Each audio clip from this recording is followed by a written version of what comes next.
মধু তোমরা বাড়ি যাও। খবরদার ওদেরকে বাড়ি পাঠাবেন না, আমি বলছি ওরা অপরাধী, ওদেরকে অ্যারেস্ট করুন। কাকে অ্যারেস্ট করবো না করবো সেটা আমি বুঝবো, তোর কথা মতন চলতে হবে নাকি? এই এদেরকে গাড়িতে তোল।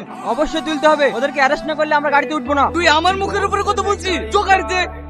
এই তোর গায়ে হাত দিলি কেন? তোর এত বড় হাসপাতাল, তুই একটা পুলিশের কলার ধরছিস? ছাড় বলছি।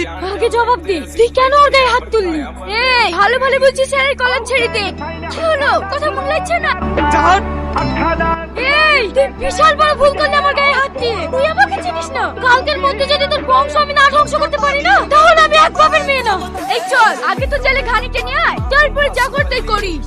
থাক, ওদেরকে আর থানায় নিয়ে যেতে হবে না, চলো। স্যার কি ব্যাপার, আপনি হঠাৎ করে এখানে? আমি তোমার জন্য এখানে ছুটে এসেছি, তুমি এক্ষুনি এলাকা থেকে পালিয়ে যাও। কেন স্যার? অত কথা বলার সময় নেই, তুমি এক্ষুনি বেরিয়ে পড়ো। স্যার আমি একটা জিনিস বুঝতে পারছি না, আমি থানার বড় বাবু হই আর ভয়ে পালাবো? একটা মেয়ের ভয়ে যাকে তুমি মেরেছো।